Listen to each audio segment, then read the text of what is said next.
Never thought it would come to a point where I'd be sitting down in front of a camera to talk about the state of the Philadelphia Union. I am ashamed to be a fan of this team, and I am a massive fan of this team. I support the Philadelphia Union 10 times more than I support any other team. Like, I just 1 second. I'm sitting here on February 1st wearing a Union jersey and using Union pajamas. And I also have like pretty much every Union jersey ever made and like a Union scarf collection. Probably can't see it.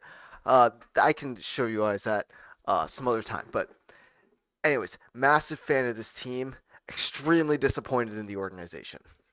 So, today's February 1st. Earlier today, um, found out that we hold up sold Jack McGlynn to the Houston Dynamo for $2 million. Now, first of all, why are we selling Jack McGlynn for $2 million?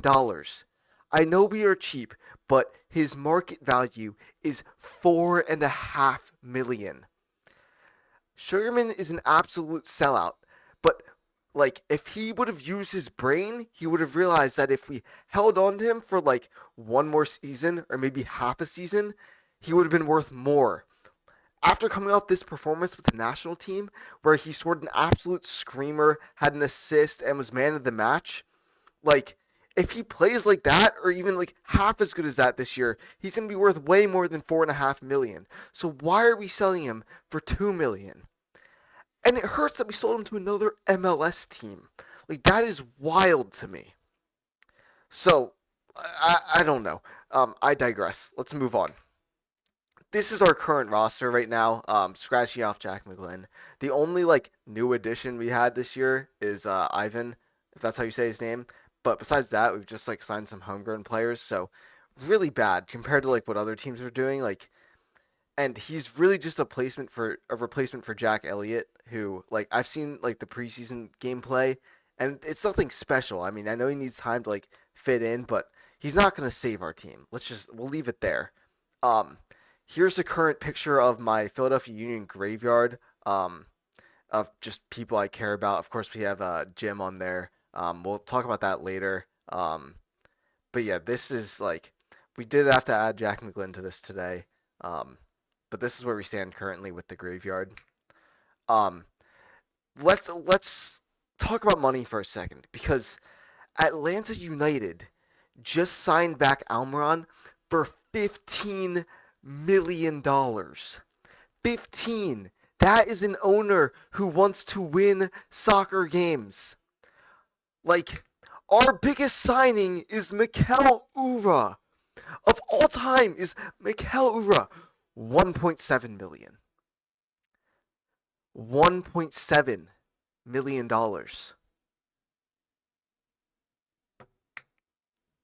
I've done some quick some market analysis real quick. So on the left we have our transfers, so that's like people leaving the organization. 2025 1.5. I'm not gonna go into all that, but if we look at market departure, you'll see that we are selling players, like getting rid of players. This 2025 one doesn't include Jack, by the way. Um, we are selling for way more than we are pulling into this team. Look at 2021. We That was the year we let go of Brendan Aronson. We sold him for like 12 million, but in total, 19.3 million dollars into Sugarman's pockets. And what have we done with it? We haven't signed anyone relevant. Like, what is this? Um, Now we're gonna talk about the coaching situation. First of all, we never. I'm on the side of Jim Curtin. I love this man. Like, I almost bought a Jim Curtin flag to put in my room, but this man was a great coach. Three-time MLS Coach of the Year, or two, I think. Yeah, two-time MLS Coach of the Year. Why would we get rid of him? Like, he was clearly not the issue in this team. We'll get into the issue later. But we signed Bradley Carnell, who was the coach at St. Louis. He had a good season his first year with them, where they lost in the first round of the playoffs, but they were the number one seed in the West. He had a 15% win percentage last year. How do we think this is going to make a difference? We have zero quality players. Zero. And we're bringing in a coach who's won 15% of his games. Make it make sense. So the issue here we know is Jay Sugarman, and Ernst Tanner's catching a stray here too because he just like will obey anything Sugarman says. This guy does not care about us. We are one of the lowest spending teams in the league, and we still think we can get away with spending no money and winning soccer games. They are delusional. Um, and like, how was a raccoon our most popular player last year? How? Now, this was the second most entertaining Union game I went to last year, which is crazy. I went to a lot of boring games. Um, I did get to go see Kevin Sullivan play his first game. That was absolutely electric. But this was the second most entertaining thing to happen at a Philadelphia Union game last year. A raccoon running on the field for like 3 minutes. I should have included the video I took, but I was in section 118 behind the scoreboard when this happened. Um, and that was like the highlight of our season, basically. I do think it's a little bit far that he got like a playing card. Like, it's truly not that big of a deal.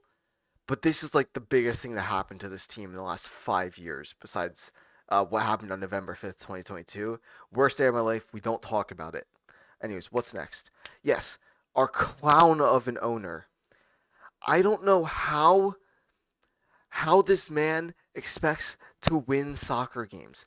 We are never going to win a trophy. And I'm not counting the Eastern Cup championship as a trophy. Like, that is like, we didn't win the MLS Cup, so I'm not counting that as a trophy. We have zero relevant trophies, and this man still won't spend money on this team. We are selling every young prospect. We say we're like building our team off of our academy, but we're even selling our academy prospects. Like, we just sold that one kid, Anasi, I think. I don't know how to say his name. We just sold him to San Diego. Why? If we want to have a team of fully homegrown players, why are we selling all the good ones? Again, make it make sense. Here we go.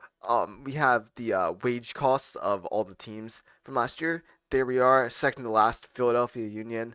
Um, if you look at like the teams that are high spending, like Miami, LA's, both LA's.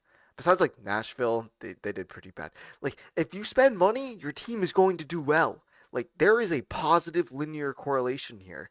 I could pull this up in Excel and show Sugarman this. Um, and that's like a basic skill you learned in like my first year of business school. So like, nothing crazy, but like, it says a lot about like what it takes to be good in this league. Let's switch the topic here to something more positive. Just to end the video. I've been ranting for a while. Um, New kit launches next week or 2 weeks from today. It's the first, yeah, 2 weeks, Saturday the 15th. Um, I don't know who Architect is. I don't really care who they are, but if we look in the background, there are lightning bolts, which if you have taste, you know this is the greatest Union jersey of all time. I have this one. It's the first jersey on my rack. My favorite jersey. I wear this thing all the time. Um, I don't think the four Philly kit was bad by any means. I also have that one. But it's never going to compete with this. And I was looking on the MLS store, and these are our jackets for this year. And if you look at the one on the left, the colors are awfully similar. So that combined with like the lightning bolt in the preview is giving me hope for a fire kit. And I I I was going to buy a Jack McGlynn kit this year. This was my year to buy a Jack McGlynn kit. I had already told my dad and my friends that I was buying a Jack McGlynn kit this year, and Jay Sherman turned around and shot me in the head. I just want to be happy. I want to watch my team win games.